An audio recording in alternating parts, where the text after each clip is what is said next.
Hello. Well, here is the small Yugoslavian pack, and it's just got a small I'm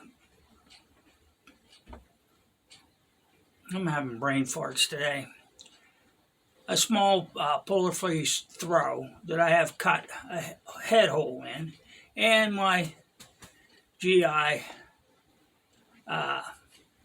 poncho. Now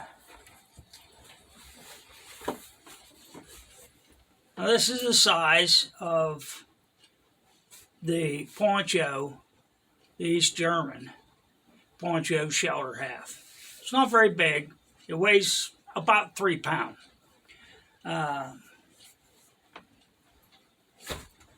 Like I said, Sweetwood, Bo Hansen, and Giles Buy-in. And if I'm pronouncing that wrong, I apologize to that English chap. He carries one of these and one of those East German ponchos. And that's what he throws on a diamond. And he likes all old style. I mean, I think he even carries a Yugoslavian metal canteen with the wool outside, and he puts a union suit on and maybe a hooded sweatshirt. At night, he don't use a sleeping bag or a wool blanket even.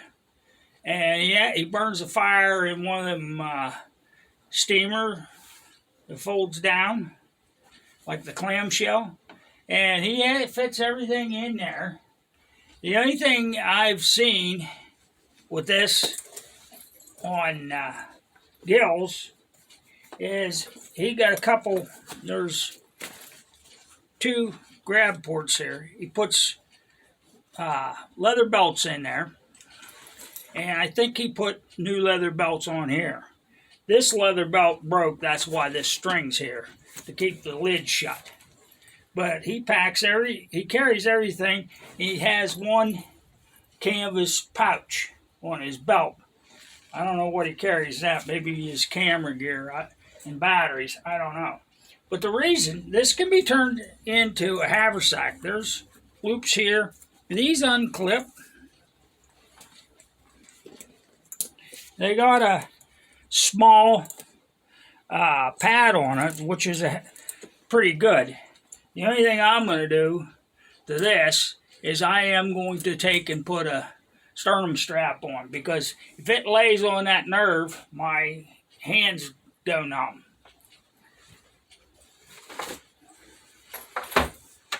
I'm not saying anything bad about my Hidden Woodsman gear. I love it. But if I'm taking, like, my poncho and that polar fleece throw for warmth and weather protection, it gets heavy. That thing gets, with food and water in it, my lunch and spare food and stuff, it gets up to nearly 15 pounds. And when I sling it over, it agitates his shoulder, arthritis. I love it. But I am not going to take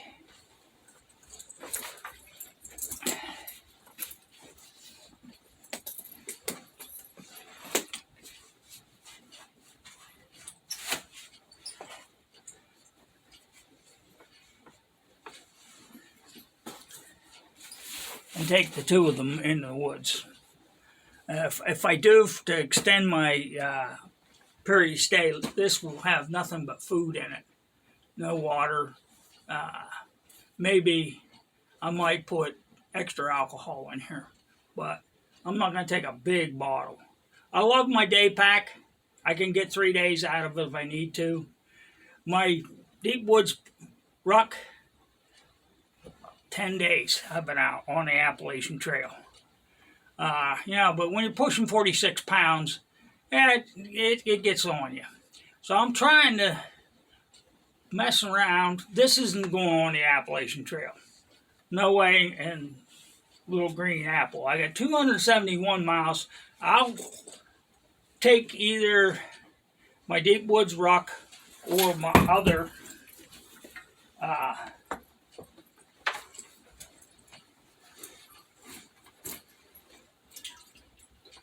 frame pack. This is just like for overnighter or a hunt. Now I still use my haversack. Don't get me wrong. But when I go out in hunting for the day, I like to be prepared in case of an emergency. I sprain an ankle, twist my knee, or I mess up my knee, and I got a bug, make a bivy camp. That's all this is for, is a bivy camp, a quick overnighter. If I'm down to the creek fishing and I decide I want to spend the night, I got at least something to make up a camp. I can carry 3 days worth of food in that. That would push it up to pound of food, about 3 more pounds. Right now, that way that is, it's 11 pounds with water in it. But I'm just trying it. I don't know. It may be just come a hunting pack. For day trip only. I mean, I got a tarp in there. I got one of those emergency bivvies and a casualty blanket in there, a cup, a titanium cup with a lid, my alcohol stove in there, and extra alcohol, a little bag of rice, jerky, snack bars. There's no gorp in there, and there's no oatmeal for breakfast. But that I can still make do with what I got overnight if I got to stay out. It's just a scouting bag is really all I want it for. Overnight scout. Ultralight. Now I'm going to try in mild weather to use a wool blanket. If it's gets down in the 30s, down into the 20s, I may throw a sleeping bag in there. I'm not trying to compete with Gil, but I'm trying some of his stuff. I mean, I dearly love Corporal's Corner and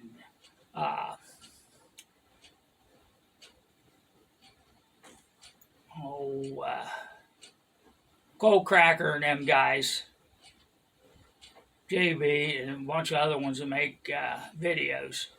Blackie Thomas down in Alabama. I mean, they're great guys. Don't get me wrong. And this is only to compete with the LBJ butt pack. You get so much weight in that butt pack, and you might as well have an Alice pack on. You're just doing the same thing. So I wanted this up higher, and I can adjust them straps to pull that up. Now, the difference between me and Gil, I'm a little taller than him, and he can fit sideways in his diamond, where I can't do it. I'm too long.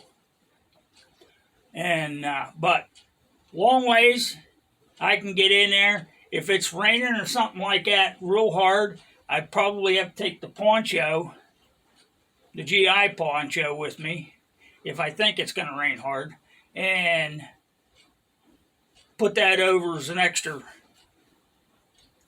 apron to keep that rain from blowing in on me.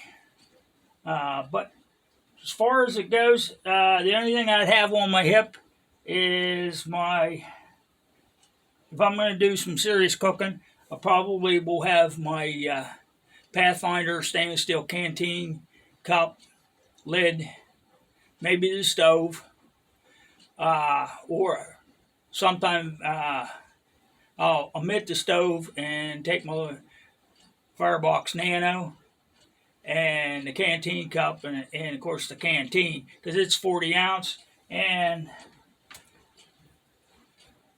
this and water purification tablets. If I think the water's a little iffy, I might put one of the plastic GI canteens on too. I don't have a metal one, but the plastic ones will have to suffice. So there you have it. I'm experimenting again. I bought an old ruck, and it was a Polish ruck. I took the inside thing out. One thing I did do to this, besides I got to fix that leather strap right there, is it came with two internal pockets. One was just a pull sack that flipped out, and it had a pull string on it. I cut that out, and I cut the little ends because it just didn't lay right. It's not like the one that's in the Hidden Woodsman haversack, where it's back and it stays tight. And so I thought it was useless. I took it out, which helped make it a little lighter.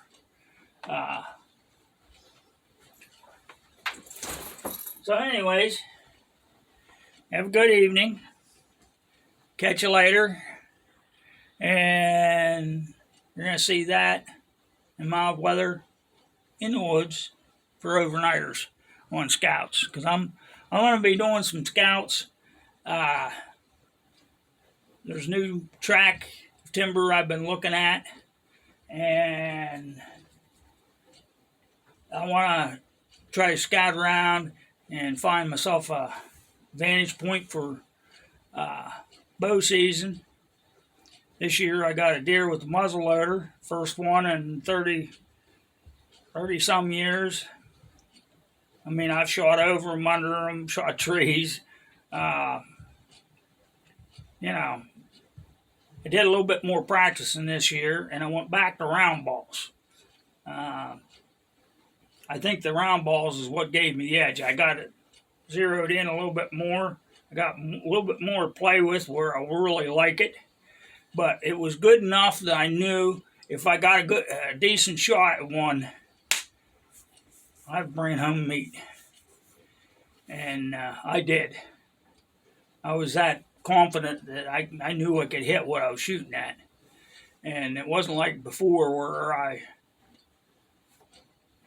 the hollow points would shoot low and the other sabots were shooting high and to the left, and at least I was in the black on the target at 50 yards, and that made a difference. Well, catch you later. This is the Outdoorsman, SMD 48 2000. We'll catch you later.